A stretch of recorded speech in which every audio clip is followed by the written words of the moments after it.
Vou agradecer ao Caio pelo convite, vocês por estarem aqui no sábado, está um dia maravilhoso lá fora, e vocês tiraram uma horinha aí para a gente prosear um pouco. Eu vou falar, meu nome é Rafael, eu vou falar sobre alguns estudos que foram feitos nos moldes da ciência, que são favoráveis à existência de vida após a morte.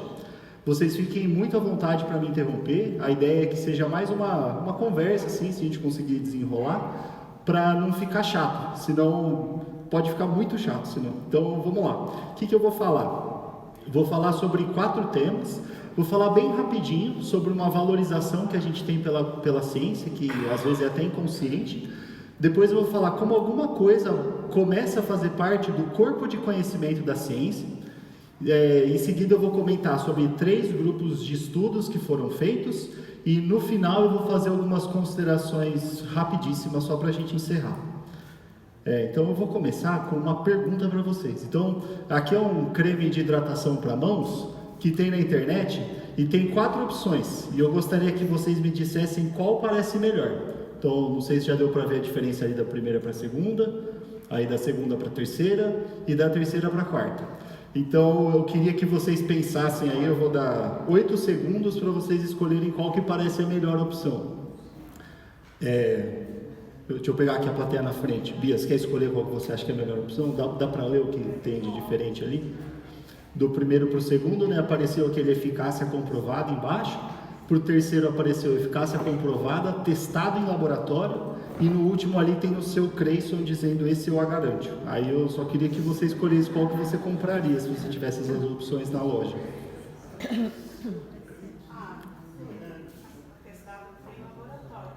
Isso, exatamente. Eu também compraria essa. E a ideia aqui é porque a gente tem meio que incorporado já um respeito pela ciência.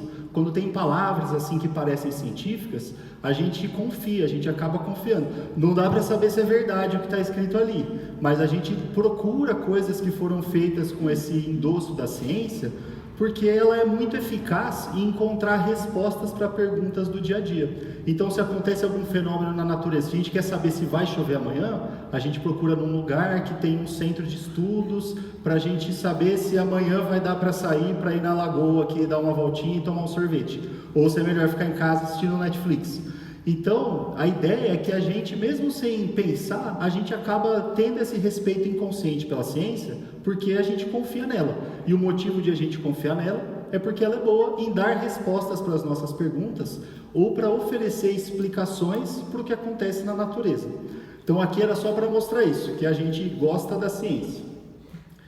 E como que algum conhecimento, como que alguma coisa passa a fazer parte da ciência? Por exemplo, essa questão da pesquisa sobre vida após a morte. Como que isso poderia se tornar científico? Então, só para falar sobre isso, esse aqui é um slidezinho rápido para a gente ver como, muito grosseiramente, é um resumo bem simplificado, como que a ciência funciona. Então, em geral, a gente tem uma ideia, por exemplo, aquele creme lá, eu quero saber se aquele creme funciona. A gente testa ele. Então, eu poderia pegar todo mundo aqui, vou pôr o creme na mão de todo mundo, a gente vai ficar 5 anos passando o creme e depois a gente vai ver a mão de se a mão enrugou ou não. Esse seria um jeito de testar o creme, por exemplo. Então, o que a gente faz é um experimento. Esse poderia ser um experimento para a gente testar alguma coisa. E depois de fazer o experimento, o que a gente costuma fazer é testa o negócio, escreve bem certinho tudo que a gente fez e manda para uma revista científica. Esse é meio que o caminho de como as coisas funcionam na ciência. O cientista, o pesquisador no laboratório faz o experimento, escreve tudo o que ele fez e manda para uma revista científica. Aí o trabalho do cientista vai chegar no chefão da revista, o editor da revista, ele vai ler e vai falar, olha, eu vou mandar para outros 3, 4 cientistas aqui para eles lerem e verem se esse teste do creme foi bem feito. E aí esses outros cientistas leem e se eles falarem, ó, tá legal, eles publicam na revista. Então meio que esse é o caminho de as coisas entrarem na ciência. Um pesquisador faz um experimento, escreve bonitinho tudo o que ele fez, manda para uma revista e a revista publica, se for bom, senão ela rejeita. Esse processo de ser lido por outros cientistas para ver se vai ser publicado, chama revisão por pares. Essa é uma palavra bem famosa na academia, na faculdade, nas universidades. E eu só queria fazer uma ressalva, que a ciência é feita por humanos. Não tem um tribunal superior da ciência que falou isso aqui é ciência, isso aqui não é ciência.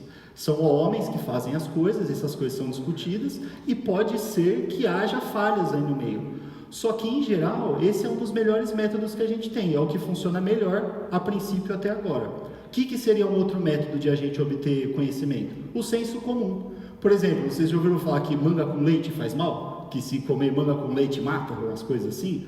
Isso é uma coisa que está no senso comum, né? O que a ciência faria? Dá para as pessoas, né, ver se alguém vai passar mal ou não, isso poderia ser um teste, ou olha tudo que tem na manga, tudo que tem no leite e vê, puxa, se eu juntar essa substância com essa substância, pode fazer mal para o ser humano. Então isso é a forma como as coisas são feitas na ciência. Então o que eu quero que vocês guardem daqui é que as coisas, para fazerem parte desse corpo de conhecimento científico, elas são publicadas numa revista científica. Então, antes de a gente seguir, eu quero testar a lógica de vocês, para vocês escolherem quais dessas revistas são revistas científicas. Então, ó, essa daqui, eu não sei se dá para ler, a revista Tititi, para ver se vocês acham que ela é uma revista científica. Essa outra revista é a Super Interessante, está ficando mais difícil. E aqui tem outras duas revistas que não são tão famosas. Essa primeira chama Nature e essa última aqui chama Science. Aí eu vou deixar vocês pensando aí, ou lendo o que a Sandy falou ali na Tititi. E aí a gente vai discutir um pouquinho. Então, primeiro, a Tititi. Vocês acham que a Tititi é uma revista de publicar trabalhos científicos? Fala não. Não, não é, exatamente. A Super Interessante. Agora ficou um pouco mais confuso, porque ela fala de umas notícias assim. A Super Interessante é uma revista de divulgação científica. Então, aconteceu alguma coisa na ciência, a Super Interessante faz um resuminho e escreve lá pra gente. Então, é uma revista de divulgação para leigos, que nós não somos especialistas. Então, a Super Interessante tem de tudo lá e escreve sobre isso. Essas duas últimas, essas são revistas científicas. Nessas revistas, se você abrir, ela não é super ilustrada, assim, igual as outras são. E não tem matérias curtinhas iguais as outras têm. Eu peguei um exemplo aqui para mostrar para vocês, de um artigo de uma revista científica. Só para vocês terem uma ideia da cara dele. Ah, tá aparecendo ali. Deixa eu ver como é que eu jogo ele lá. Aí.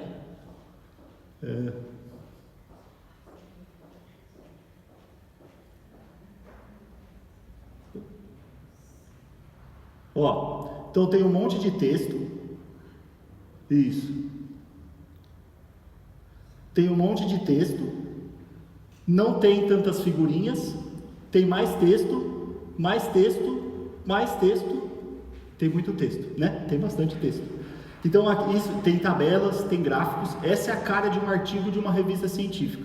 A Tititi não é assim, nem é Super Interessante. Então, é uma diferença bem grande de artigos que são científicos para artigos que não são científicos. Então, eu sou cientista, né? Eu sou pesquisador, então a gente faz algum trabalho e eles são publicados nessas revistas aqui. Essas daqui são as duas revistas mais importantes do mundo de publicação de pesquisas científicas.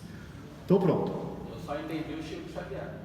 Ah, naquela outra, né? É que na verdade eu tinha pego um outro artigo, eu estraguei a surpresa. Mas tudo bem, não tem problema.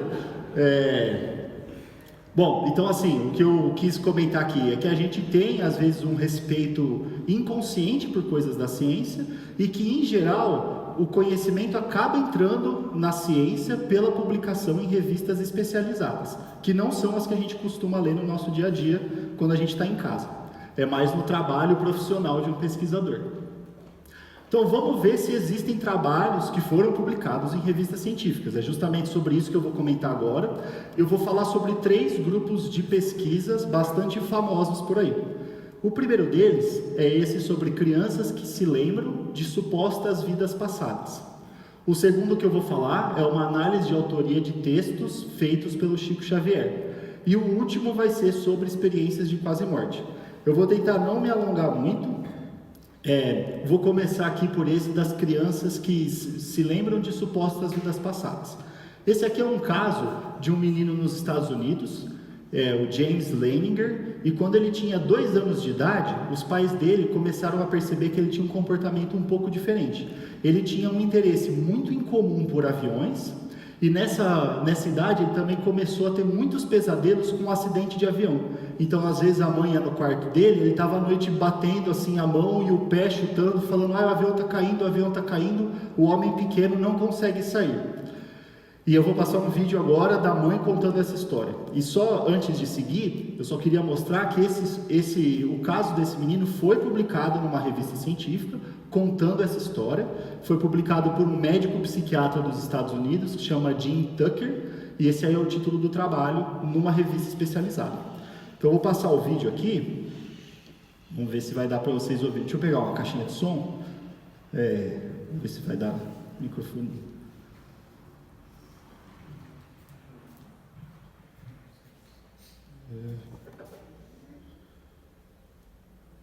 Deixa eu ver se sai.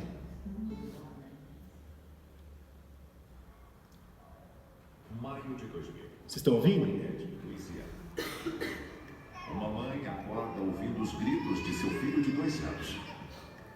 Ele estava deitado de costas e estava chutando com os pés para cima e batendo os punhos no ar, chutando e gritando com todo o ar dos pulmões. Andrea Leininger não consegue acalmar seu bebê James. Depois de algum tempo, ele volta a dormir. Ela acha que o pesadelo acabou, mas na verdade é só o começo. Depois, na noite seguinte, aconteceu de novo. Foi a mesma coisa, com o mesmo movimento de chute. E quanto mais ele fazia, mais bizarro ficava, porque era uma coisa muito específica e muito repetitiva. Isso marcou o início de um dos casos mais bem documentados de uma possível reencarnação da história. Atualmente, James Leininger tem 12 anos.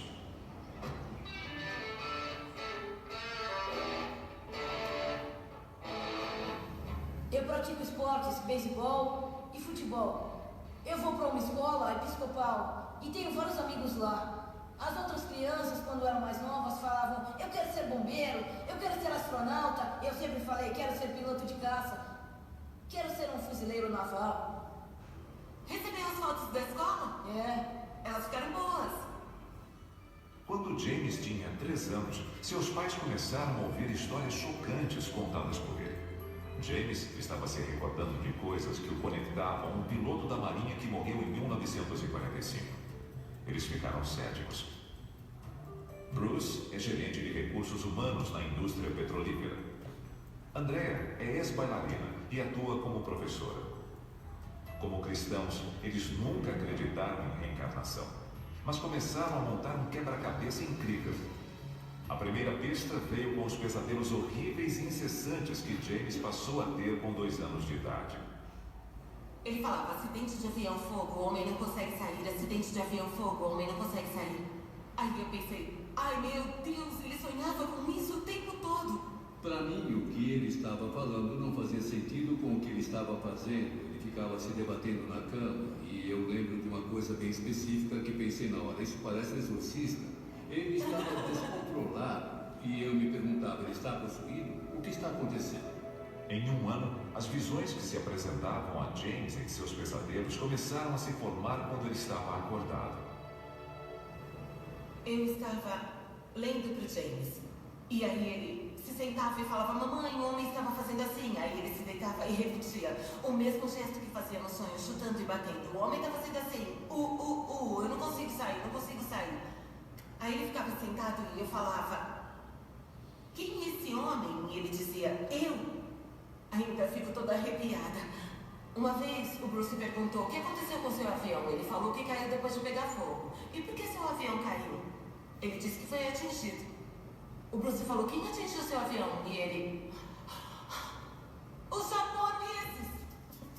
Em seguida, James deu a seus pais mais uma pista estranha e bastante específica: o nome do navio de onde ele afirmava que havia decolado com seu avião. Eu perguntei: esse navio tem nome? E ele respondeu: Natoma. Eu nunca tinha ouvido essa palavra na vida. Então fui até o escritório, liguei o computador e pesquisei. E depois de uns 300 resultados, apareceu um Natoma Bay CVE 62. Eu cliquei nele e era a história de um porta-aviões da Segunda Guerra Mundial. E isso foi o começo de todo o E nós questionamento da dois ficamos situação. parados, olhando para aquilo, olhando para uma foto. Acho que uma tomada aérea daquele porta-aviões no mar. Ficamos parados, olhando por um bom tempo. Eu não tinha nenhuma resposta, sabe? Como ele sabia disso, como ele conheceu o homem, como sabia do navio. E o que isso significava. Foi aí que pensei, vou descobrir o que está acontecendo. Eu não sei como vou fazer isso, não sei o que vou descobrir, mas não vou parar de pesquisar até conseguir o máximo de respostas possível. Foi o suficiente para que Bruce fizesse uma investigação que começou com muita pesquisa. Nos 2 anos seguintes, ele descobriu a história do homem do Natoma Bay, inclusive sua morte. E James continuava dando pistas adicionais atormentadoras e sinistras. Eu continuava perguntando, lembra do seu nome? Lembra como se chamava? E ele sempre falava James. E eu pensava, ele tem 2 anos, tá confuso e acha que eu tô perguntando o nome dele. Depois, James começou a desenhar. Acho que foi uma das minhas missões. Uma missão, você lembra dela? Lembro. Eu gosto muito desse. Ele repetia os mesmos desenhos, como um filme, comprimido em apenas um frame. Uma batalha aérea, artilharia, um avião em chamas e sua assinatura, James 3. Um dia eu estava na cozinha lavando a louça, o James tinha tomado café da manhã e estava brincando com um avião. E ele falou, mamãe, antes de eu nascer eu era piloto, meu avião levou um tiro no motor, caiu na água e foi assim que eu morri. Eu fiquei paralisada. Foi uma coisa tão bizarra para ele falar. Mas aquilo era verdade. Ele não fez drama nenhum, não demonstrou nenhuma emoção. Aos 3 anos, James começou a fingir ser piloto, com uma atenção aos detalhes que impressionou seu pai. Um dia, ele arrastou um assento de carro até um armário do meu escritório e montou uma cabine lá dentro. Ele tinha um console de brinquedo e transformou aquilo num painel. Bom, ele ia de um lado para o outro. De repente, ele abriu a porta com força e se jogou de dentro do armário. Eu perguntei o que aconteceu, seu avião caiu? E ele falou, não, meu avião foi atingido e tive que pular. A descoberta seguinte ocorreu quando Bruce foi convidado para um reencontro entre veteranos do porta-aviões Natoma Bay. Ele perguntou o nome de homens mortos em ação, e isso o levou a resolver o mistério de James 3. Ele me ligou e falou, você não vai acreditar, só tem um homem do Natoma Bay que foi morto na batalha de Iwo Jima. O nome dele era James M. Houston Jr. Eu falei, peraí, então o James 3 é o James III. Eu fiquei muito empolgada, eu pensava, é ele. James M. Houston Jr. O nome dele é James, pode ser James III. James Houston Jr., piloto da Marinha na Segunda Guerra Mundial. Com 21 anos de idade, no dia 3 de março de 1945, seu avião foi atingido sobre Chichijima. Agora, os pais céticos haviam encontrado evidências de que seu filho realmente havia reencarnado. James Leininger, um garoto da Louisiana, passou a infância contando lembranças de quando foi piloto da Marinha durante a Segunda Guerra Mundial. Memórias de uma vida passada que seus pais não poderiam mais ignorar. Dos 2 aos 6 anos de idade, James continuou fornecendo provas de uma incrível possibilidade de ele ser James Houston reencarnado. Desde os 2 anos, James mostrava uma fascinação incomum por shows de aviões militares e uma estranha familiaridade com aeronaves vintage. Com muita cautela, seus pais fizeram contato com a única parente viva de James Houston, sua irmã, Annie. A princípio, ela não sabia o que pensar sobre o menino que afirmava ser seu irmão reencarnado. Até que James perguntou sobre um quadro que somente uma pessoa além dela sabia existir. Ela escreveu para mim em 16 de janeiro de 2006. Querido James, eu espero que esse seja o quadro que você mencionou. É a única imagem minha pintada pela minha mãe. Eu sinto muito por ter demorado tanto para enviá-lo para você. As últimas semanas têm sido muito agitadas. Espero que você goste. Com amor, Annie. James acreditava e ainda acredita que a alma do piloto morto perguntou pelo quadro. Eu perguntei para ela sobre um quadro que a minha mãe passada tinha feito para ela e para mim.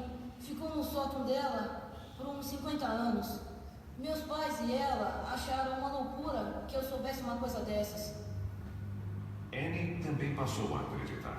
E havia outras conexões ainda mais assustadoras. James tinha 3 G.I. Joes que chamava de Billy, Walter e Leon. Nomes que seus pais consideravam estranhos para uma criança escolher. O Bruce perguntou, James, como é o nome do seu G.I. Joe? E ele respondeu falando, Walter. E a gente falou, Walter.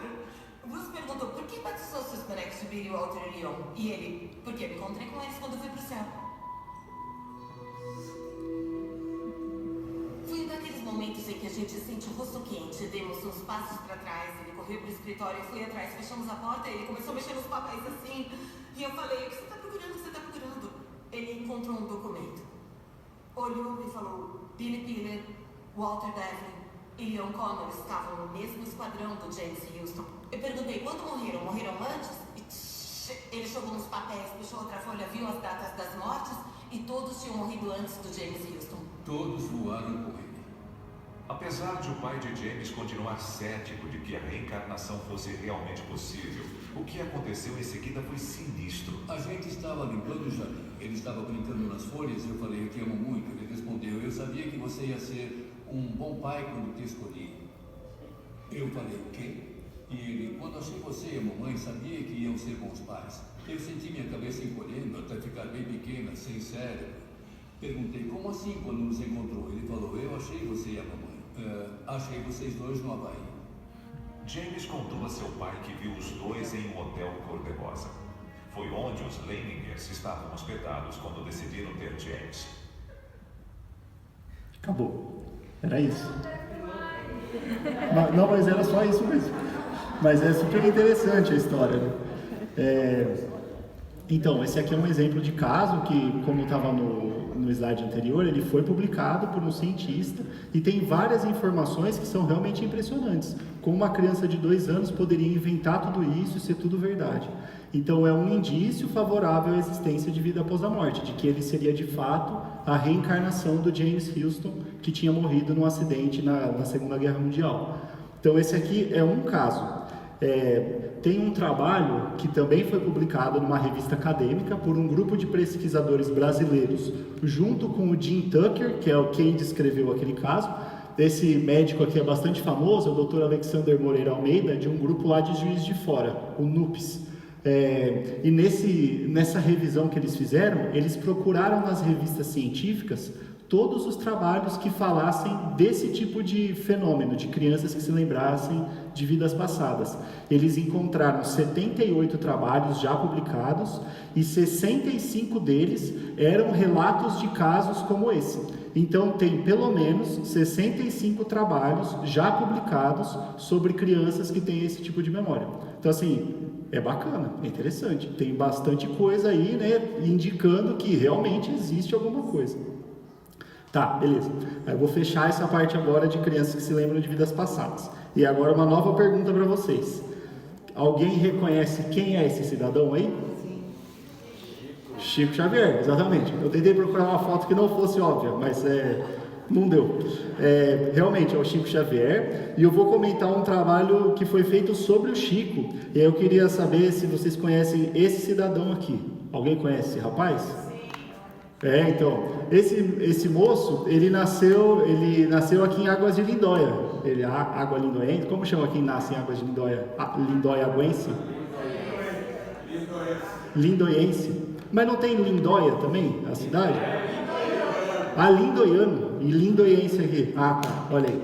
Então, o Alexandre é lindoiense, ele nasceu aqui, ele mora em Belo Horizonte hoje, e o Alexandre, junto com a Marina Weiler, que é uma pesquisadora brasileira também, que está nos Estados Unidos hoje, e comigo, nós fizemos um trabalho de análise de algumas obras do Chico Xavier para um concurso que aconteceu nos Estados Unidos, que o tema era o seguinte: um empresário norte-americano, ele criou um site lá e falou assim, eu quero que as pessoas no mundo todo escrevam um trabalho para responder a seguinte pergunta: qual é a melhor evidência disponível para a sobrevivência da consciência humana após a morte permanente do corpo? Ou seja, ele queria saber qual é a melhor evidência de que existe vida após a morte. Aí nós três, a gente tem bastante interesse nesse tema, a gente se juntou e pensou, puxa, qual seria um bom material para a gente analisar, para argumentar que de fato existe alguma coisa além dessa vida. Então, aí a gente escreveu o trabalho, a gente submeteu para o concurso e nós fomos premiados. Nós fomos um dos 15 melhores trabalhos. Aqui tem uma foto da cerimônia de premiação, foi lá em Las Vegas. O empresário que promoveu o concurso é aquele senhor da direita, ele chama Robert Bigelow.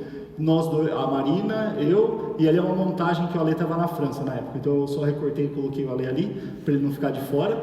E eu vou falar um pouquinho sobre esse trabalho agora. Então, o que a gente fez? Então, primeira coisa, né, sempre planejamento. A gente pensou o que seria o melhor, a gente optou por escolher os textos do Chico. Primeiro porque texto é um registro que está ali, não dá para apagar, já tem um monte de livro publicado sobre o Chico, de coisas que o Chico escreveu, livros que ele próprio diz ter psicografado. Então a gente optou por avaliar, por investigar esse material. Então a gente fez isso, a gente levantou os trabalhos que já tinham sido publicados sobre as obras do Chico e a gente criou toda essa argumentação para defender a hipótese da sobrevivência da vida após a morte. Então a gente levantou o material e fez a análise que tinha amostras de cartas, eu não sei se todo mundo sabe, mas o Chico tinha um trabalho de psicografar cartas para familiares ou mães, né, ficou muito famoso por causa das mães, que tinham perdido algum filho. E aí esse pessoal todo ia até Uberaba, onde o Chico morava, procurando alguma comunicação desse parente já falecido. Então a gente fez isso. Aí, o Leleco inclusive já comentou, isso era uma pergunta aqui da minha apresentação, né? Quantos livros mais ou menos o Chico Xavier escreveu? Alguém aqui já escreveu algum livro? Alguém tem algum livro publicado? Deu trabalho para escrever o livro? Muito. Quantos livros você escreveu? E deu muito trabalho, certo? Beleza.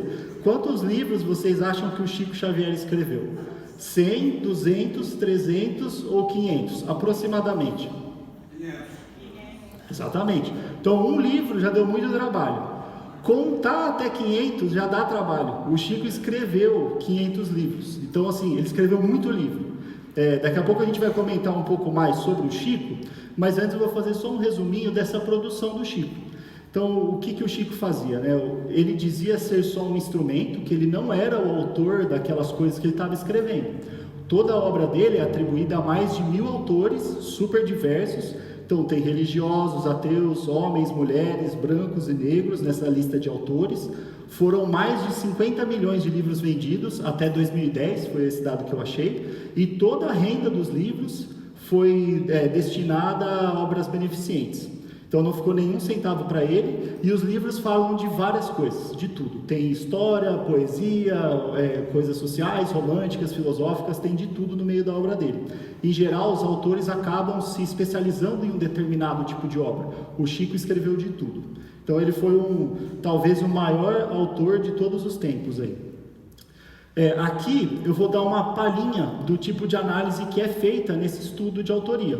Então eu vou falar um pouquinho sobre um poeta que a gente estuda ele na escola, chama Augusto dos Anjos. Ele é bem antigo, aí os poemas dele são bem difíceis de serem entendidos, mas ele chama Augusto dos Anjos. Ele morreu em 1914, e aqui eu coloquei 2 pedaços, 2 estrofes de um poema dele, para a gente ler juntos, só para vocês terem uma ideia de como era o poema dele.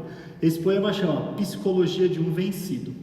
Eu, filho do carbono e da amoníaco, monstro de escuridão e rutilância, sofro desde a epigênese da infância a influência amada dos signos do zodíaco. Profundissimamente hipocondríaco, este ambiente me causa repugnância.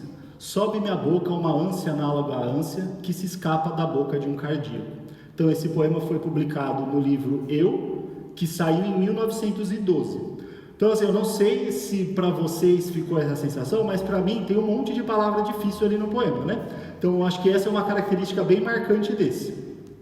Agora eu vou colocar um outro que apareceu no primeiro livro que o Chico Xavier publicou, em 1932. Então, só lembrando, o Augusto dos Anjos morreu em 1914, esse livro aqui foi publicado em 1932, e esse poema o Chico atribui ao Augusto dos Anjos. Então, vamos ler para ver se ele parece um pouco com o outro, que esse daqui foi o próprio Augusto dos Anjos que escreveu, ninguém tem dúvida disso. Esse aqui foi o Chico que escreveu, e segundo o Chico é uma psicografia desse autor. Então vamos ler. Após a introspecção do além da morte, vendo a terra que os próprios ossos consomem, horrente a devorar com sede e fome minhas carnes em lúbrico transporte, vi que o ego era o alento flâmeo e forte da luz mental que a morte não consome, não a luta mavórtica que o dome ou venenada lâmina que o corte. Então assim, também não parece fácil. Aí, eu fiz a tarefa de casa, né? Eu destaquei aqui as palavras que eu achei que tem esse mesmo domínio de ser uma coisa meio filosófica, meio científica e de difícil entendimento.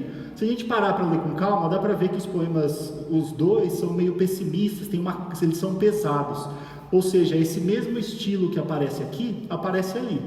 Essa questão do vocabulário, de encontrar essas palavras, é uma dentre dezenas de características que são estudadas sobre cada autor para poder dizer, olha, esse poema aqui parece ser do mesmo autor daquele poema ali. Então esse é um exemplo de análise de autoria. O Chico escreveu esse e o Chico falou, isso aqui foi o Augusto dos Anjos que me passou. Será que foi mesmo? Então o que a gente faz é compara os dois e vê se bate. É meio que essa história. Então isso é um exemplo do que a gente fez no trabalho. A gente fez com os poemas, mas fez também com outros livros, os livros do Emmanuel, por exemplo. Tem vários livros do Emmanuel, se eu não me engano são 120 do Emmanuel e 25 do André Luiz. Então só desses dois espíritos já são 145 livros. É muito livro, é muita coisa. Obviamente a gente não analisou tudo, a gente pegou trechos, amostras, e meio que essa é a ideia das análises que a gente fez com os livros. Tem um outro grupo de obras do Chico, que são as cartas, que eu vou mostrar uns exemplos aqui também, só para vocês terem uma ideia de como aconteceu. Mas antes, uma pergunta. Então, quantas cartas a gente estima que o Chico Xavier tenha escrito, essas cartas consoladoras que o pessoal costuma falar? 100, 500, 1000 ou 10 mil? Agora vocês já estão craques, é sempre o maior, então, exatamente, a ideia é essa, que o Chico tem escrito aí em torno de 10 mil cartas. Aqui tem uma foto, não sei se está dando para ver bem em cima, teve um filme até que saiu, As Mães de Chico Xavier, que se baseia em algumas histórias dessas cartas. Aqui embaixo é uma foto em que o Chico aparece lá no fundo psicografando, e ali do lado é um livro que chama A Vida Triunfa, que foi escrito por um grupo de pesquisadores também, investigando 45 dessas 10 mil cartas que o Chico escreveu. Então isso daí é o que já existe. E aqui eu vou só comentar um pouquinho, né? Deixa eu já soltar tudo, aí eu começo de uma vez. Então, essas reuniões em que o Chico recebia as pessoas para tentar receber essas mensagens, elas aconteceram principalmente de 1967 até 87, sexta e sábado à noite. Então, enquanto o povo estava comendo pizza, o Chico estava lá trabalhando, né? Fazendo uma coisa bacana. Isso era em Uberaba, as psicografias começavam a partir da meia-noite e o Chico psicografava cerca de 5 cartas por noite. Então, fazendo a conta ali, né, 9 fora dá 10 mil, a estimativa vem dessas informações. E uma coisa curiosa é que em algumas dessas cartas apareciam palavras em outras línguas. Então tinham cartas com palavras em inglês, em espanhol, em alemão, em hebraico, que são línguas que a princípio o Chico não parecia ter estudado para saber aquilo. Então, de alguma forma, se ele era um fraudador, ele era um excelente fraudador, ou parece que de fato os espíritos estavam contando as coisas ali para ele. Então eu vou colocar aqui um exemplo de uma carta. Essa daqui é uma carta atribuída a uma pessoa chamada Germano Sestini. Ele teria falecido no dia 6 de abril de 1978, e essa mensagem aqui foi escrita pelo Chico em 13 de maio de 1978. Então você vê, foi 1 mês e 7 dias, foi curto aí o intervalo. Então aqui está a carta, só molhar o bico aqui, para a gente ler juntos. Então, diz assim, um trecho da carta. Recordei a chácara Bela Vista, a bela fazenda Felicidade, e quis ser moço outra vez. Queria recomeçar carpindo a terra e depois caminhar pouco a pouco. Mariquinha, revi tudo. O nascimento dos filhos, Hilário, Marta, João, Hilda, Alceu, Germano, Gerson, Maristela. Os dias difíceis. Tudo passara tão depressa como se a existência de mais de 80 anos não passasse de 8. Eu vou destacar aqui algumas informações que a gente pode checar para ver se elas são verdadeiras ou não. Então, por exemplo, existem alguns nomes. Tem Chácara Bela Vista e Fazenda Felicidade, onde ele teria vivido. O Mariquinha, que era o apelido da esposa do Germano. 8 nomes de filhos, de pessoas, e a referência a uma vida de mais de 80 anos. Então, assim, meio que a pergunta que fica no ar é: será que o Chico teria condições de investigar ali de algum jeito, coletar essas informações, ter uma memória maravilhosa, fazer uma fraude, escrever uma coisa dessa? Todas as informações aí estão corretas. Ali tem o nome dos 8 filhos do Germano com a Mariquinha, que era o apelido da esposa dele, na ordem do nascimento. E o Germano realmente viveu 83 anos, então essa informação aqui da existência de mais de 80 anos está certa, está correta. Então, ou o Chico deu um chute maravilhoso, ou ele tinha uma rede de espiões ali coletando essas informações, ou tem um espírito realmente lá soprando essas coisas para ele. E só fazer um parêntese, que hoje em dia às vezes a gente até esquece que a internet não é tão velha. Em 1978 não tinha Facebook, não tinha Instagram, não tinha rede social, e era muito mais difícil coletar informação sobre as pessoas por aí. Então não era tão simples assim se ele quisesse fuçar o lixo dos outros para pegar essas informações e produzir isso. E aqui só mais um exemplo de uma carta atribuída a Hilda Mascaro Saulo, que tinha morrido em dezembro de 77, e essa mensagem foi escrita em julho de 78. E aqui é um exemplo de uma mensagem que aparece em italiano. Então, não sei se dá para ler daí, né, mas eu já vou ler traduzindo. É assim: Hortêncio, filho do meu coração, eu acabo de chegar de Roma. Hoje já me sinto um pouco melhor. Um beijo no Salvador e em toda a família. Deus esteja com você, meu filho, a mãe Hilda. Então, essa daqui é uma carta em italiano, e até onde se sabe o Chico não falava italiano. Então, mais um caso interessante. E eu vou comentar rapidinho sobre a biografia do Chico, para a gente ver se ele teria condições de fazer essas coisas por enganação, querendo enganar as pessoas. Então, claro, fica à vontade. Muito distante a pergunta, né? Quando você fala do Augusto dos Anjos, né? Então, por exemplo, cada poeta, cada escritor possui uma característica literária, né? Então, o Chico fez uma psicografia e atribuiu ao Augusto dos Anjos, né? Aí você pegou um texto e comparou palavras que seriam parecidas na parte literária. Então, por exemplo, como que você fez isso? Você pegou qualquer trecho do Augusto dos Anjos, porque tem uma obra extensa do Augusto dos Anjos, né? Isso. Então, você pegar aquele trecho que você pegou do exemplo que você deu, como é que é feito? Como que é seu nome? Douglas. Porque a carta, você tem uma mãe ali, as mães falavam meu filho, né? Elas faziam uma associação, né? Uhum. Para você trazer para uma obra, claro, você vê a característica literária, você vê que tal escritor. Mas como é que você trouxe aquele trecho? Não, claro, excelente pergunta, Douglas. Inclusive, você está antecipando uma coisa que eu vou falar daqui a pouco, mas vou aproveitar a pergunta e já vou falar. Então, assim, o Augusto dos Anjos é um dentre os mais de 1000 autores que o Chico, a quem o Chico atribui as coisas. Então, ele é um. Como que a gente faz isso? Aqueles 2 poemas fui eu que escolhi. Então, aquele Psicologia de um Vencido, que estava aqui à esquerda, é só porque era o único poema do Augusto dos Anjos que eu lembrava da época da escola. Eu olhei um monte na internet, mas eu escolhi aquele. De qualquer forma, o Augusto dos Anjos só tem um livro, aquele Eu, que foi escrito, foi publicado em 1912. Então, eu poderia ter pego qualquer um que tivesse lá. Só que eu escolhi aquele porque ele é o mais famoso. Assim, eu fiquei com a impressão de que porque eu lembrava, talvez ele fosse o mais famoso. Mas eu realmente acho que ele é o mais popular do Augusto dos Anjos. O de lá, o poema que estava lá, que é o psicografado, eu fui no livro do Parnaso de Além Túmulo. Nesse livro do Parnaso tem 14 poetas a quem se atribui as coisas que estão lá. O Augusto dos Anjos é um desses 14. Aí eu li todos que estavam lá e falei, vou pegar esse aqui. Mas foi meio aleatório, eu não escolhi para forçar que eles fossem iguais. E na análise formal que foi feita, o que se faz é o seguinte: em geral, em literatura, tem pessoas que são especialistas em determinados autores. Por exemplo, tem um que está famoso, que é o rapaz que escreveu O Senhor dos Anéis, o J.R.R. Tolkien. Tem pessoas que dedicam a carreira de pesquisa a estudar aquele autor.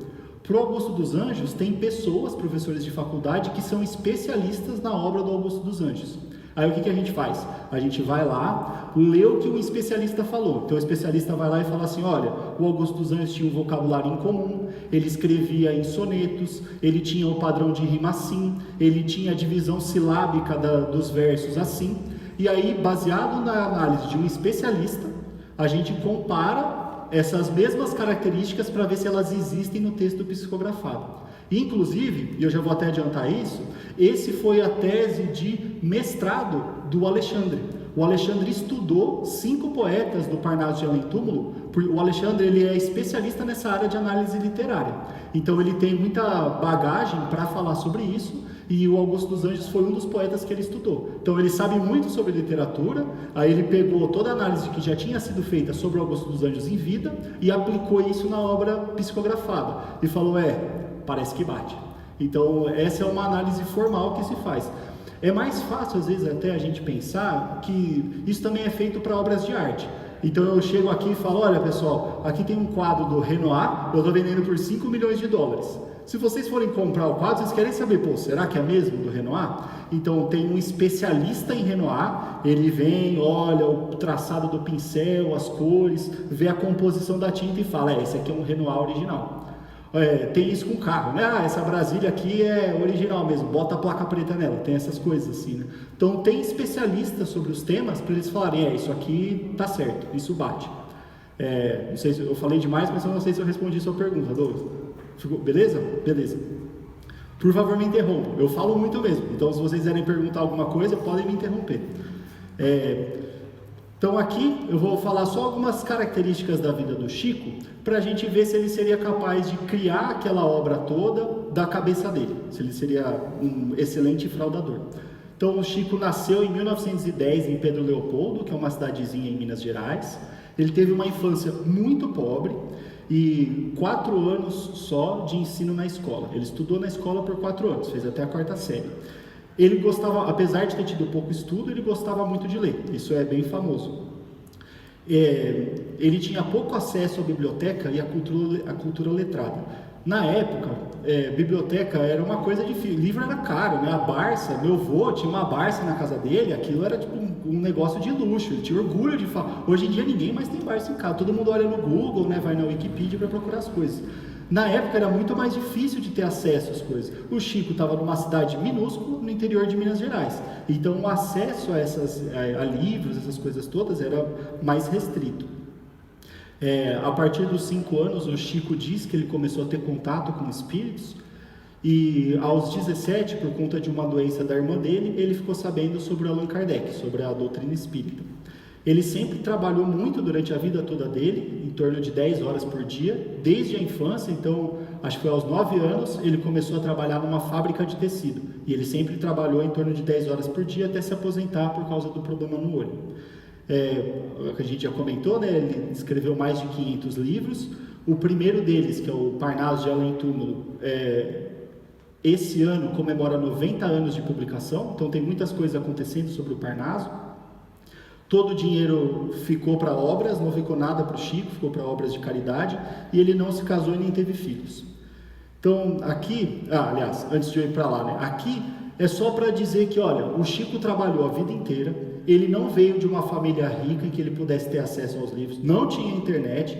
Então é tudo para mostrar que talvez dizer que ele estava coletando essas informações e inventando as coisas não parece fazer muito sentido. Ele sempre trabalhou a vida inteira dele, sempre se dedicou a obras de caridade, sempre atendia as pessoas no centro espírita, então não parece ser a melhor explicação para o que ele fez.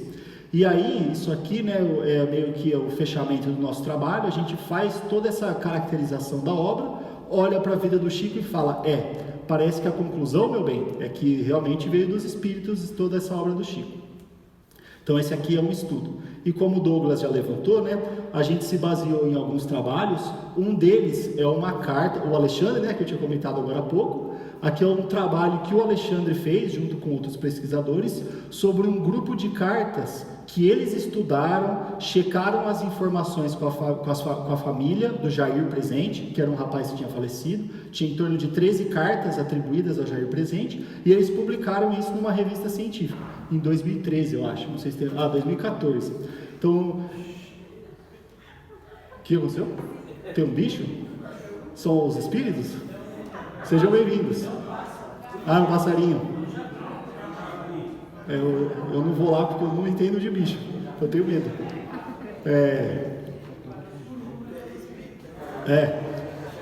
Se for um bicho espírita, deixa vir. Oi?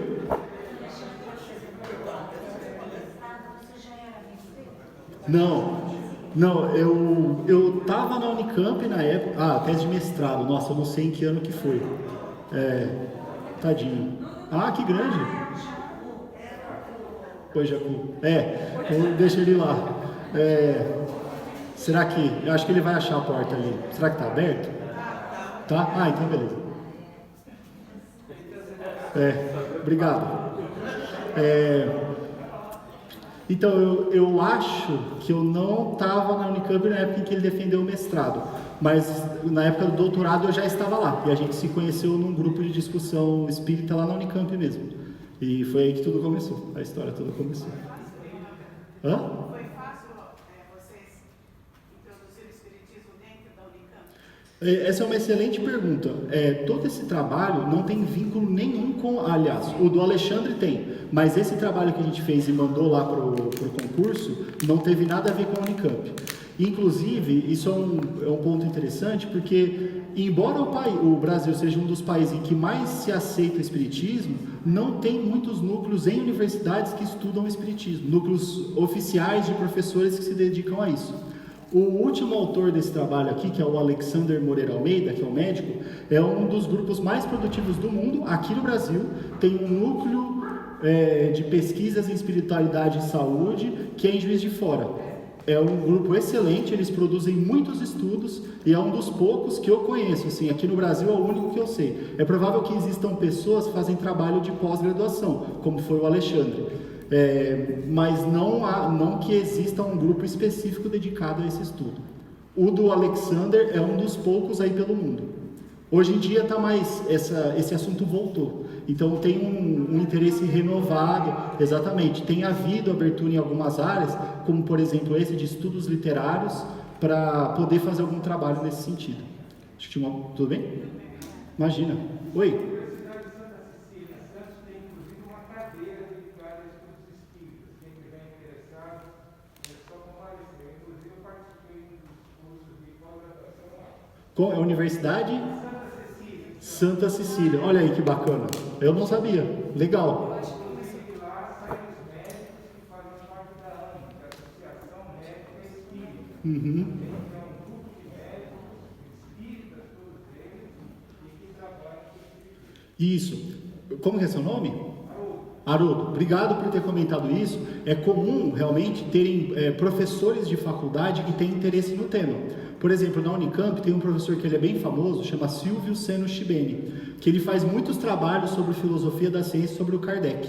Ele é um especialista assim na obra do Kardec, talvez a pessoa do Brasil que mais saiba sobre ele atualmente, uma das.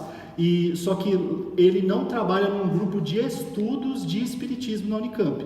Ele é professor da Unicamp, ele gosta do assunto, mas o trabalho dele na Unicamp é sobre outra temática, ele estuda alguns filósofos modernos. Uma cadeira. Inclusive tem cursos, todo ano tem curso de especialização. Muito bacana. Muito legal. Obrigado por ter trazido a informação. Eu queria lembrar também que, quando você falou de obras singulares, que a família do Humberto de Campos processou o Chico Xavier por causa dos seus livros. Então, Isso. nada mais óbvio que esse processo da viúva dele colocou em cima do Chico Xavier. Exatamente. Esse é um caso, inclusive, que a gente colocou no nosso ensaio sobre Humberto de Campos, porque a obra dele é super interessante e esse estudo em particular foi o tema da tese de doutorado do Alexandre. Então, no mestrado ele estudou 5 autores do Parnaso e no doutorado ele se dedicou à obra do Humberto de Campos, que depois os livros apareciam assinados como Irmão X para evitar esse imbróglio com a família do Humberto de Campos. Obrigado, excelente. Outro exemplo interessante, né? Então, bom, isso aqui era só para falar que já tem publicações sobre as cartas do Chico na ciência formal. Esse trabalho do Alexandre de mestrado e doutorado foi desenvolvido na Unicamp, então foi feito no ambiente universitário, e aquele artigo ali, eu acho que ele estava na USP nessa época, não tenho certeza, o Alexandre. Bom, então aqui eu fechei o que eu queria falar sobre o trabalho que a gente fez, e agora, só para encerrar, eu vou falar rapidinho sobre experiências de quase morte. Alguém já teve experiência de quase morte aqui? Não vamos ter agora. Olha só, recente então. Na verdade, a Covid chegou no Brasil 2020. Meio que fevereiro, por aí. E março eu peguei. E assim, eu saí, eu vi o meu corpo em cima da cama. Olha só, essa sensação de descolamento, né? Eu senti, e quando eu senti muita fadiga, que eu não estava conseguindo respirar, eu senti medo e eu não queria morrer. E aí eu comecei a fazer oração, e eu tenho um quadro de Jesus, igual tem o centro espírita, e eu pedi para o meu marido colocar no meu quarto, porque eu fiquei num quarto totalmente isolada. E aí eu olhei aqui, eu não estava com a minha fora de si, eu olhei naquele rosto de Jesus e comecei a pensar que eu não queria morrer, que eu queria continuar viva. E eu dormi. E quando eu dormi, eu me vi fora do corpo e vi. Eu não sei se isso é, né, Como que é seu nome? Irene. Irene. Pode continuar. Eu vi o meu corpo e eu vi cuidando, as pessoas cuidando, né?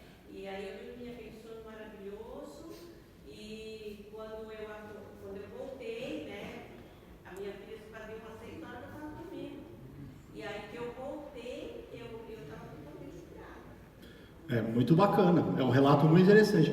Ele só não é experiência de quase morte, essa sensação é mais do desdobramento, né? O pessoal costuma falar dentro do espiritismo. Porque na experiência de quase morte, foi super legal, inclusive, você ter comentado, porque o que a gente considera como sendo uma experiência de quase morte? É quando a pessoa tem a morte clínica, então para de bater o coração, e aí você precisa ser reanimada. Eu acho que não foi o que aconteceu com você. Então, eu acho que nesse caso é meio que essa experiência de... eles chamam de experiência fora do corpo, tem um termo, né? OBS em inglês, Out of Body Experiences, que é a forma como aparece em estudos. Mas aqui, nesse caso da experiência de quase morte em particular, precisa ter essa morte clínica do corpo, o coração parou de bater, e aí eles vão lá e tentam ressuscitar a pessoa com massagem cardíaca, desfibrilador. Mas foi muito interessante você ter comentado, justamente para diferenciar a experiência de quase morte de outras experiências, como essa de descolamento do corpo. Então, isso é só para a gente saber, né? A experiência de quase morte é isso, a pessoa morre clinicamente, só que aí lá no hospital, ou às vezes em casa, alguém sabe fazer massagem cardíaca e a pessoa é reanimada. Então, para ser experiência de quase morte é isso, a pessoa tem que morrer, ser reanimada, e ela, depois que ela é reanimada, ela fala, nossa, você não sabe o que aconteceu. Eu estava aqui e eu vi tudo acontecendo, aconteceu isso, e eu vi a minha mãe e meu pai que já faleceram, sempre tem um relato de alguma coisa que aconteceu durante esse tempo. Porque se a pessoa só teve a morte clínica e foi ressuscitada, isso acontece nas UTIs, nos pronto-socorros normalmente. Mas, isso já adianta o próximo tópico, em torno de 10 a 20% das pessoas que têm essa morte e são reanimados, eles apresentam a experiência de quase morte. Eles voltam com um relato de alguma coisa que aconteceu. Então, dentre essas pessoas que têm esses relatos, 80% delas referem essa sensação de saírem do corpo e estarem enxergando as coisas acontecendo. E dessas pessoas, 10 a 20% ali, um quarto delas, então mais ou menos 25% dessas pessoas, tem uma experiência que é bem comum assim, a gente ter ouvido falar, que é de ter passado um filme da vida na frente do olho, quando está perto de morrer.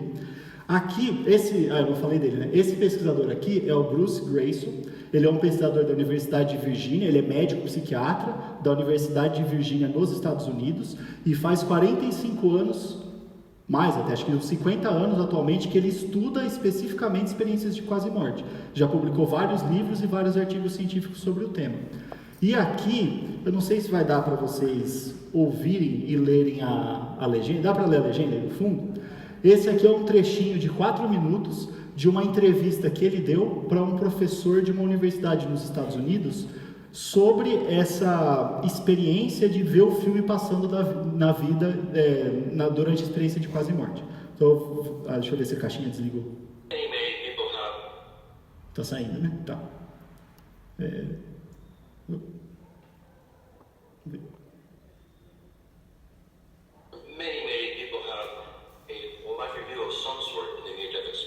Eu acho que o som tá saindo aqui. Deixa eu pôr na caixinha. Acho que ela desligou. Dá pra ouvir? Porque eu acabei de ligar, vou ver se ela vai. Foi. Deixa eu fazer o barulhinho. Agora foi. Many people have a life review of some sort in the near-death experience. And by that I mean they come to a point where they relive sometimes their entire lives, sometimes just highlights from their life. And it's not just like watching a movie, it's actually feeling like you're reliving the experience. And they often feel like as they go through this event, they judge themselves of what things they did right, what things they might have not done quite right. They usually don't report feeling judged by some other entity, but it's a self-judgment. And from that they learn about mistakes they've made and things they want to change if they come back. And of course, the one who talked to always did. What's striking is that in a good number of these life reviews, the experiencer relives the event not only through their own eyes, but through the eyes of someone else as well. And let me give you an example of this. Tom Sawyer, that was his real name, had a near-death experience in his 30s when a truck he was working under fell down and crushed his chest. And as part of his near-death experience, he had a very elaborate life review in which he relived many, many things in his life. But one thing that stands out to me is that there's an event when he was 17 years old, a hot-tempered teenager. He was driving his truck downtown, and a drunk man happened to walk out in front of his truck, and Tom almost hit him. He was furious. So he stopped his truck, rolled down the window, and started yelling at the man. And the man, unfortunately being drunk, reached his hand in the window of the truck and slapped Tom across the face. Well, that was too much for Tom. So he opened the car door, the door, got out and started pounding the guy mercilessly with his fists until he left him a bloody mass in the median strip. And then he calmly got back in his truck and drove away. Well, in his life review, he relived that not only through his own eyes, but from the eyes of the drunk man. And he saw his face, Tom's face, getting redder and redder, and then felt Tom's fists coming into his face. 32 blows, he said. And he felt his nose getting bloodier and bloodier, and he felt his teeth going through his lower lip, and he felt the humiliation of being beaten by this young kid. And Tom came away from this experience realizing that we're all in this together, and that we are not ultimately separate individuals, but we're all interconnected. And he said it's like, if you look at your hand, if you look at just the fingers, it looks like they're all separate. If you look at the whole thing, you see that they're all interconnected, and that what you do to somebody else, you're ultimately doing to yourself. And I've heard this from experiencer after experiencer, that they come back from the life review realizing that we're all the same, and that the way to really get through life is by basically following the golden rule. Do unto others as you would have them do unto you. And that's a precept of almost every religion we have. And there's a reason for that, and I think that's because most religions were influenced by experiences like near-death experiences, mystical experiences in which this basic truth is told to them. But the experiencers say to me that for them, the golden rule is no longer just a guideline we're supposed to follow. They realize it's a law of the universe, like gravity. You can't avoid it. This is the way things are, period. So if you want to get along in the world, you need to live according to that. Então, o Bruce não é espírita, declarado. Eu acho que um ponto interessante aqui que ele coloca é que não precisa ter alguém olhando tudo que você está fazendo para falar, você fez certo ou você fez errado. A gente mesmo vai perceber, quando esse filme passa e quando a gente morre, a gente vai viver as experiências que a gente teve pelos olhos dos outros. Então, se eu tive um funcionário na minha empresa e eu ficava brigando com ele, dando bronca nele, quando eu reviver essa experiência pelo ponto de vista do funcionário, eu vou ver como eu fui mal, como eu fui ruim, que não precisava daquilo. E a partir daí eu posso escolher como eu posso passar por uma nova vida e recuperar esses erros que eu cometi.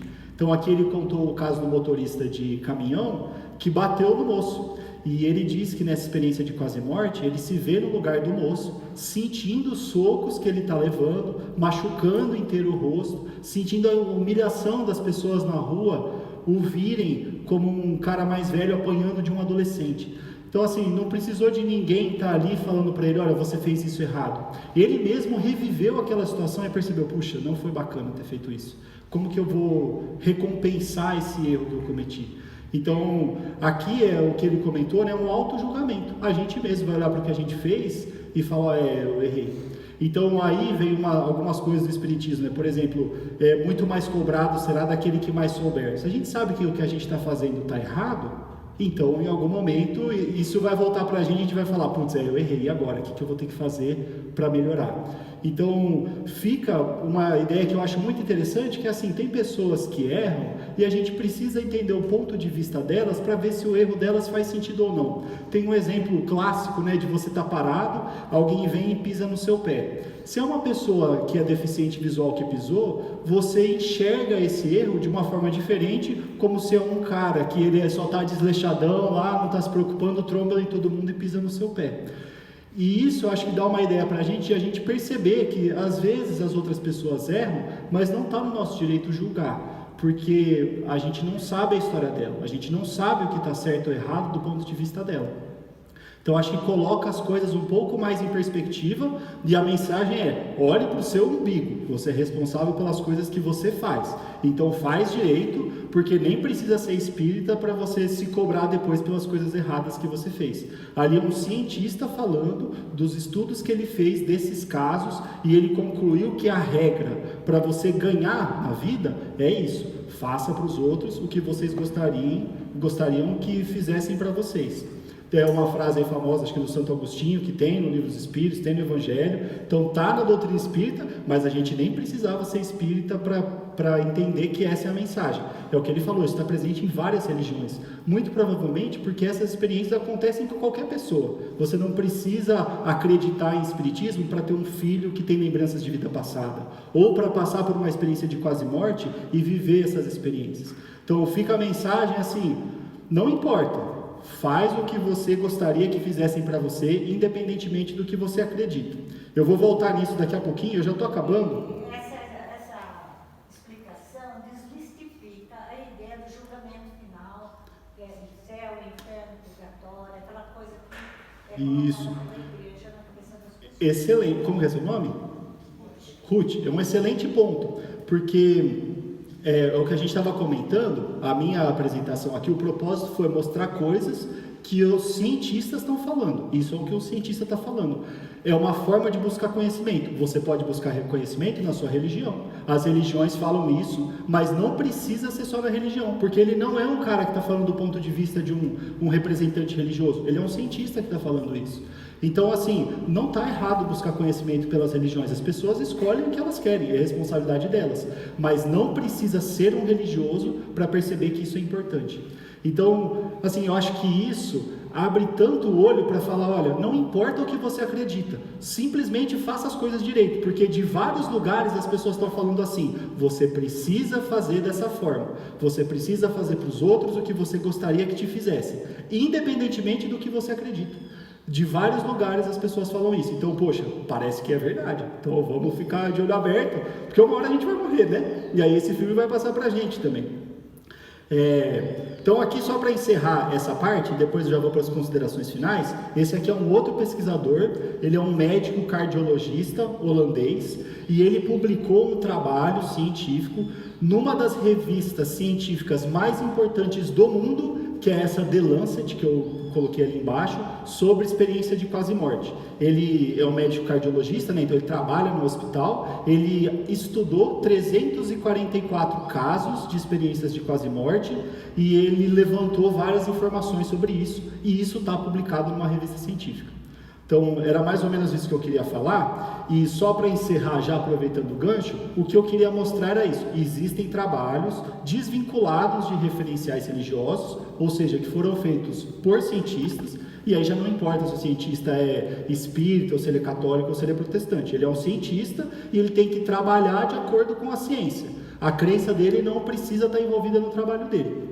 Então, existem trabalhos sobre isso, e a gente precisa estudar. Porque talvez estudar seja uma forma de abrir o nosso olho para a gente saber o que a gente precisa fazer. A gente está aqui, a gente vai morrer, talvez a gente não queira voltar para cá, a gente queira ir para um lugar melhor. Então, a regra é clara, a regra é essa. A gente precisa fazer as coisas certas. Então, tá lá. E por fim, só para encerrar, eu queria deixar uma mensagem do Chico que meio que resume tudo. As suas crenças não fazem de você uma pessoa melhor, as suas atitudes sim. Então, é isso que a gente tem que prestar atenção. Obrigado. É isso aí. Oi? Só uma perguntinha. Por que mesmo tendo tantos trabalhos científicos, né, reconhecidos, essa noção do que a gente vê como ciência pura, né, por que isso não chega na sociedade? Então, é que eu acho que isso nem é um problema só desse tema. Tem vários temas que não chegam na sociedade que são feitos pela ciência. É que, assim, eu vou dar um passo para trás. Um ponto interessante, talvez, é que a ciência não tem um tribunal falando, olha, isso aqui é verdade. Porque tem outros cientistas que acham que isso aqui é tudo mentira. E, em geral, é a postura mais comum de os cientistas acharem que a pesquisa de quase morte, de experiências de quase morte, é simplesmente uma ilusão do paciente e existem tentativas de explicações para esses fenômenos. Só que nenhuma delas é boa o suficiente. Mas, do ponto de vista desses cientistas, eles falam assim, olha, não pode existir vida após a morte. Então, esse tipo de coisa que esse cara está falando é mentira. Então, sem olhar para os fenômenos, para os fatos, eles já pensam que o ponto de vista deles é superior, e eles ignoram qualquer pesquisa que seja feita nesse sentido. Então, assim, são humanos que fazem a ciência. Os médicos que avaliam esses casos, eles têm as posturas pessoais e eles falam, eu acho que é impossível existir vida após a morte, então isso aí é tudo ilusão do paciente. Agora, tem outros médicos que aceitam esse tipo de coisa e eles falam, eu acho que isso aqui faz sentido. O que eu acho a gente precisa ser neutro quando dá para ser neutro. Vamos olhar para o fenômeno, é isso que a ciência fala. Por exemplo, vamos supor que eu seja um especialista em vidro e eu falo para você, Caio, esse vidro do seu óculos, ele não quebra se eu jogar no chão. Aí você também é um especialista em vidro e fala, Rafael, eu também sou especialista em vidro e eu acho que ele quebra se jogar no chão. Qual que é a melhor forma de a gente saber quem está certo? Joga no chão e vê se quebra. Então, assim, isso é um exemplo para mostrar que o fenômeno é sempre o melhor juiz das opiniões. Independentemente do que a gente acredite, a gente tem que respeitar o que a natureza mostra pra gente. Então, se o vidro quebrou, eu estou errado. E eu tenho que botar o rabo entre as pernas e falar, você tem razão, eu vou mudar a minha opinião. Então, o que se tenta fazer é acumular o máximo de evidência indicando que vida após a morte é verdade e mostrar para as pessoas. Isso é o máximo que dá pra gente fazer. Não dá para eu chegar pro cara e falar, olha, agora eu tô te mostrando tudo isso, acredite em vida após a morte. Isso não tem como fazer, é desrespeitoso. Deixa o cara lá, as coisas estão aqui, se ele quiser ver, ele vê. Se ele não quiser, bom, eu tentei. A gente fez a nossa parte. Dali pra frente é com ele. Não dá para forçar ninguém. As pessoas têm o livre-arbítrio de escolherem em que elas querem acreditar. Então, assim, é um problema bem complicado isso, porque mesmo na ciência, às vezes os egos se sobrepõem aos fenômenos, e aí acaba tendo essa mistura das informações. Respondi? Falei muito. Eu tenho problema de falar muito, mas aí vocês me guiam. Diga. Uma última pergunta. Claro, pode fazer. Você que é um cientista, você não acha que a ciência está se tornando menos empírica e mais referencial teórico? Então, é uma pergunta grande. Como é seu nome? Roberto. É uma pergunta... Tem uma resposta muito comprida para ela, mas vou tentar resumir. A ciência, por natureza, ela vem dessa observação da natureza. Aliás, por design, né, ela é um método de a gente investigar a natureza. Ela é várias coisas, mas ela é um método de a gente investigar a natureza. Então, o juiz final é sempre o fato. Existem, entretanto, domínios da ciência que independem dos fatos. Por exemplo, a lógica. A lógica é um ramo da ciência, um ramo da filosofia. E ela é simplesmente ela é complexa, ela é muito complexa e ela é basicamente um conjunto de regras de raciocínio lógico. Por exemplo, a matemática também é assim. A matemática é um conjunto de regras e continhas que eu não estou olhando para o mundo para desenvolver. Tem um monte de coisa da matemática que só existe no papel. Por exemplo, provar que o número 2 é um número irracional. Eu fui longe agora, né, com as definições aí de matemática. Mas isso é uma coisa que se faz na faculdade de matemática. E é totalmente desvinculado do que está acontecendo aqui. É um grupo de definições que eu vou lá e faço e independe de qualquer fenômeno. Então ela não é empírica, ela é uma ciência racional nesse sentido. A filosofia é assim, a matemática é assim, mas em geral as ciências tradicionais, como a física, a química, a biologia, elas olham para os fenômenos. Então, por mais que a gente divirja em alguma posição, a última palavra é o do que acontece, independente do nosso interesse. Eu acho que essa tendência de ela se tornar menos empírica é porque em algum momento as pessoas deixam as próprias opiniões superarem o que a natureza está mostrando para elas. Então, se eu sou um médico, eu vejo uma experiência de quase morte dessa acontecendo e eu não sei explicar, eu tenho duas opções. Ou eu digo que aquilo é uma mentira, porque eu não aceito aquilo, ou eu baixo a guarda e falo, puxa, vamos estudar para ver o que está acontecendo. Idealmente, a postura sempre deveria ser essa, vamos baixar a guarda e estudar. Essa é sempre a mensagem, vamos estudar. Mas nem sempre as pessoas querem. E, bom, a gente tem que aceitar. É um direito delas de não quererem estudar. E isso, inclusive, é importante porque não dá tempo de a gente estudar tudo na vida. A gente tem que aceitar a opinião de algumas pessoas para algumas coisas. Por exemplo, não dá tempo de a gente estudar sobre culinária para a gente ser o melhor cozinheiro. Não dá tempo de a gente estudar sobre produtos de limpeza para a gente ser o melhor limpador de casas. Não dá tempo de eu estudar mecânica para arrumar o meu carro em casa. Eu tenho que confiar nas outras pessoas porque elas fazem isso. Elas estudam para serem especialistas, eu vou lá, pago para ela e falo, você pode arrumar meu carro? Então, meio que essa é uma organização social que é importante, a gente precisa disso. Não dá para a gente estudar tudo. Mas os temas que a gente tem interesse, a gente, do meu ponto de vista, a gente deve estudar. E deve sempre ser humilde, porque a ciência, aliás, não a ciência, a natureza é muito maior do que a gente. Ela é muito maior do que as nossas opiniões. Então, eu acho que a gente precisa, às vezes, ser modesto com o que a gente acha que a gente sabe e estudar, porque a gente não sabe tudo. A gente precisa estudar, por isso que eu acho que a mensagem é sempre essa. Vamos estudar para ver se o que a gente acredita faz sentido. Porque, no mínimo, a gente vai aprender alguma coisa e se a gente der muita sorte, isso vai ajudar a gente a evoluir e se tornar melhor. Que, do meu ponto de vista, é o objetivo da gente estar nessa vida hoje. Então, acho que tem várias formas de chegar na resposta para a sua pergunta, mas eu acho que esse é um jeito de olhar para ela. Mais porque as pessoas acabam achando que as suas opiniões são mais importantes do que os fatos. E isso tende a puxar para um lado negativo que a ciência faz. Beleza? Alguém quer fazer mais alguma pergunta? Então, eu queria agradecer mais uma vez todo mundo por vocês terem vindo. Eu não sei se vocês querem dar algum recado para encerrar, falar alguma coisa. Ah, tá. Eu vou fazer uma prece rápida, então. Ah, vai ter um sorteio. Então, não vão embora. A gente é espírita, mas a gente gosta de ganhar coisa aí também, de graça, né? Então, vai ter sorteio aí.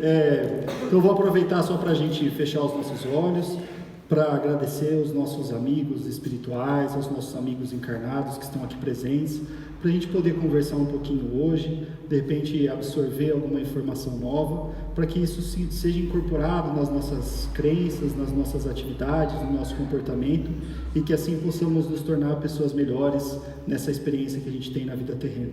Que Deus esteja conosco hoje e sempre, e consigamos tocar as nossas vidas sempre da melhor maneira, defendendo a nossa visão cristã pelas nossas atitudes e pelo nosso exemplo. Muito obrigado. Acho que é isso. Obrigado. Eu vou